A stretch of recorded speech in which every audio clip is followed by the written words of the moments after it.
कक्षा 6 के सभी भैया बहनों को मेरी ओर से सुप्रभातम, गुड मॉर्निंग। आज शारीरिक शिक्षा में आपका चैप्टर नंबर 4 जिसका नाम है प्राथमिक चिकित्सा, ये चैप्टर आज आपको पढ़ाया जाएगा। इस चैप्टर को पढ़ाने से पहले मैं बता दूं कि आपका हाफ ईयरली सिलेबस इस ही चैप्टर तक है, यानी जो आपकी अर्धवार्षिक परीक्षाएं होंगी उसमें पार्ट नंबर 4 इसका नाम प्राथमिक चिकित्सा है, यहीं तक का आपका सिलेबस आएगा। तो प्राथमिक चिकित्सा होती क्या है, कहते किसे हैं?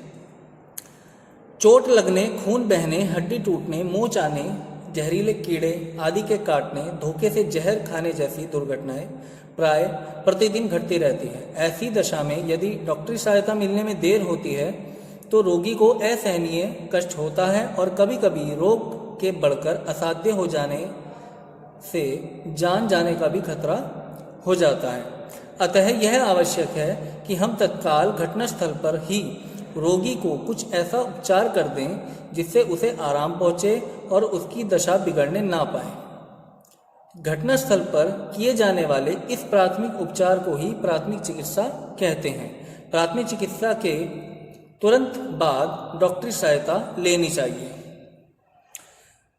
देखिए, दुर्घटना कहीं भी हो सकती है, घर पे, बाहर, वहाँ पे हमें हमेशा तैयार रहना चाहिए। आपने कभी देखा हो कि हम बस में जाते हैं, वहाँ पे भी एक बॉक्स बना होता है फर्स्ट एड किट का। हम बाइक या स्कूटी खरीदते हैं, उसमें भी एक फर्स्ट एड किट होती है छोटी सी। हमारे घर पे भी एक फर्स्ट एड किट यानी प्राथमिक उपचार बॉक्स जिसको बोला जाता है वो होना चाहिए। कभी इमरजेंसी में कोई चोट लग जाए या कोई कट लग जाए तो उसके लिए डॉक्टर के पास जाने से पहले हमारे पास कुछ ना कुछ ऐसा ट्रीटमेंट होना चाहिए जिससे रोगी को आराम मिले, जिसके साथ दुर्घटना हुई हो उसको थोड़ा सा आराम मिले। तो इसलिए हमें फर्स्ट एड हमारा घर में होना बहुत ज़रूरी है। अब इसमें पहला पॉइंट आता है आपका बिच्छू का काटना।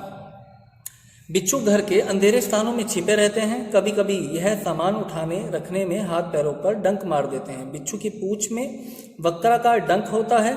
जब बिच्छू डंक के द्वारा काटे हुए स्थान पर विष छोड़ देता है तब उस स्थान पर भयंकर पीड़ा होती है। लक्षण: बिच्छू के काटने पर भयंकर पीड़ा व जलन होती है।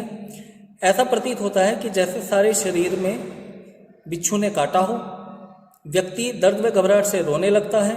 रोगी को मितली वमन तथा सिरदर्द होने लगता है। मितली वमन मीन्स बहुत पतली उल्टियाँ, कि नाक से भी उल्टी हो रही है, ऐसी उल्टियाँ होने लगती हैं और भयंकर सिर में दर्द होने लगता है। बच्चों में इसकी प्रतिक्रिया अधिक तीव्र होती है। कुछ बिच्छू इतने विषैले होते हैं कि व्यक्ति की मृत्यु भी हो जाती है।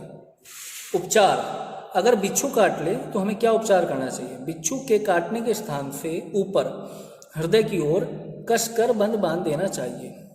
यानी सपोज कीजिए मेरे मान लो हाथ में काट लिया बिच्छू ने, तो ब्लड यहाँ से ऊपर जा रहा है हार्ट की तरफ, तो जहाँ काटा है उसके जस्ट ऊपर कस के बंद, टाइट एकदम बंद बांध देना चाहिए। कुछ भी रस्सी, धागा या कपड़ा कस के इतना बांध दे कि वहाँ से खून रुक जाए हमारे हार्ट तक। खून के, क्योंकि खून में अगर जहर घुल गया तो वो जैसे ही हमारे हार्ट तक पहुँचेगा तो हमारी डेथ हो सकती है।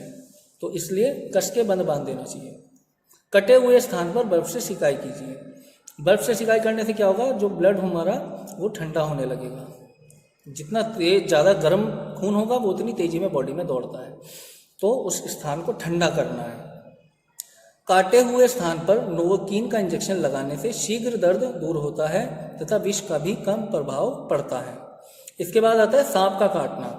मुख्य रूप से गांवों, बाग बगीचों, खेतों अथवा जंगल में सांप के काटने की दुर्घटनाएं अधिक हुआ करती हैं। आम धारणा है कि यदि सांप ने काट लिया तो विष के प्रभाव से व्यक्ति की मृत्यु तक हो जाती है, परंतु सभी सांप विषैले नहीं होते।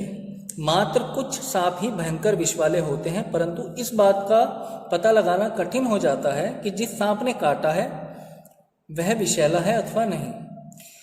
किसी भी सांप के काटने पर उसे विषैला समझकर उपचार ही करना चाहिए ताकि विष फैलने की आशंका दूर हो जाए। लक्षण: किसी भी सांप के काटे हुए स्थान पर पीड़ा तथा उसके चारों ओर सूजन आ जाती है। काटे हुए स्थान पर सांप के दांतों द्वारा बने हुए चिन्ह दिखाई देते हैं, 2 डॉट बन जाते हैं। अगर सांप काट लेता है तो। काटे हुए स्थान की त्वचा का रंग बैंगनी सा हो जाता है। रोगी को नींद या बेहोशी आने लगती है, जबान लड़खड़ाने लगती है। रोगी को गर्मी अधिक लगती है तथा उसे घबराहट अधिक होती है। रोगी की श्वास व नाड़ी की गति धीमी पड़ने लगती है। सांप कैसा भी हो, उसके काटने पर सुई चुभने जैसा दर्द होता है। अब बात करते हैं उपचार की, कि सांप के काटने पर उपचार क्या क्या करने चाहिए।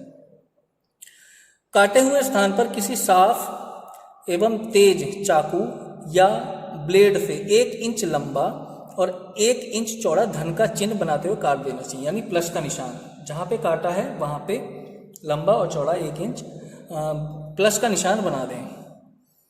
यह काट लगभग 1.4 इंच गहरी होनी चाहिए ताकि विषैला रक्त बाहर निकल आए। जब वहाँ से हम कट लगा देंगे तो जो विषैला रक्त होगा वो बाहर निकलने, वहाँ से खून निकलने लगेगा, तो उस खून के साथ साथ सांप का जहर भी बाहर निकलने लगता है। काटे हुए स्थान से थोड़ा ऊपर की ओर धमनी तथा शिरा पर कसकर बंद बांध देना चाहिए। सेम जैसे बिच्छू के मामले में बताया था कि अगर हाथ पे काट लिया तो उसके ऊपर जो रास्ता हार्ट की तरफ जा रहा है, मान लो यहाँ काट लिया और अब यहाँ से ब्लड कहाँ जा रहा है, ऊपर की तरफ जा रहा है ना, तो यहाँ ऊपर इस कटे हुए स्थान से थोड़ा सा ऊपर यहाँ कस के बंद बांध दें। तो बंद बांधने से क्या होगा, खून हमारा काफ़ी हद तक रुक जाएगा, वो हार्ट की तरफ नहीं जाएगा।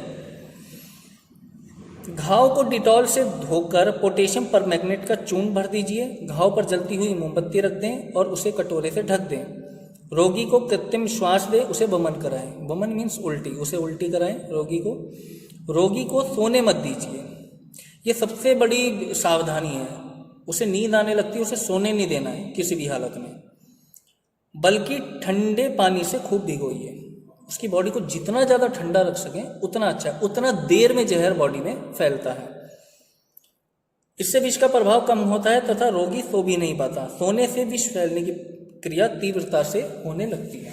ये आपका चैप्टर था प्राथमिक चिकित्सा। इसके क्वेश्चन आंसर, इसमें 5 क्वेश्चन आंसर दिए हैं टोटल, वो मैंने इस बुक की PDF के साथ आपको भेज दिए हैं। पहले आप ये वीडियो देखने के बाद जो ग्रुप में मैंने PDF फाइल भेजी है वो डाउनलोड कर लें। उसमें चैप्टर भी दिया है, चैप्टर के पेजेस भी हैं, और उसके साथ साथ मैंने अपने जो क्वेश्चन आंसर है वो किए हैं, वो भी आप क्वेश्चन आंसर पहले पढ़ लें, फिर उनको कॉपी में उतार लें। आपका हाफ ईयरली का सिलेबस आज कंप्लीट होता है। कोई प्रॉब्लम आती है, कुछ पूछना है तो आप मुझसे कॉल या मैसेज करके पूछ सकते हैं। Thank you.